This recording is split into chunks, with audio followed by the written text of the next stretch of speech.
Eamon Khan here for Seconds Out, Barry McGuigan. Barry, CBS gets the victory over Brandon Glanton. Assess his performance for me. Great performance. Wasn't the greatest fight because there was a lot of holding on the inside, and Glanton was boring in with the head. But I thought it was a great performance. You've got to consider what age CBS is. CBS is 34 years old. He's much younger than that because he trains so hard.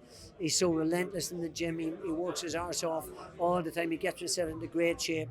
He puts himself right back in the picture now. Badu Jackson opponent. Noel McKillian is another opponent. Jayapataya is obviously a tougher fight, but if we can win one of those other titles, then I know Chris would be happy to fight Jay in a unification fight.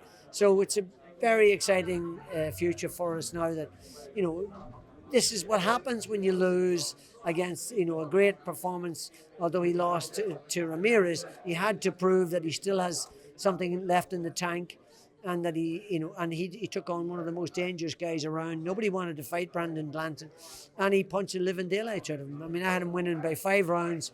Okay, I'm happy with 4, but I don't know what that guy was talking about when he had it only 2 rounds. So, great performance, right back in the mix, onwards and upwards. Some particularly unsavory comments from Brandon Glanton. How is managing Chris listen to those and making sure it didn't affect him?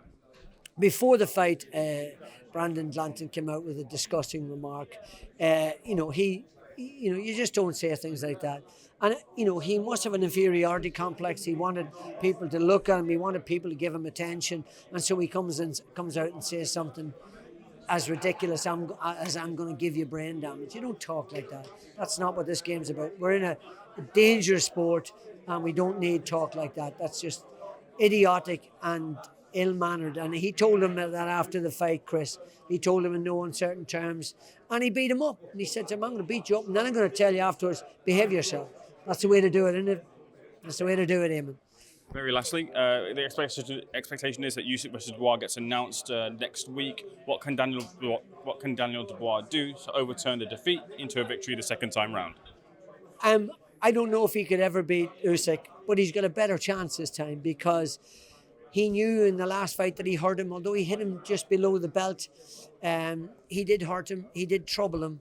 He's got better, and I'm not sure that Usyk's got any better. I think he's an amazing fighter, don't get me wrong. He's a bag of tricks. He's a southpaw who can switch orthodox. He can do everything. So he's an amazing fighter, but he's getting on a bit. Dubois is getting more confident. I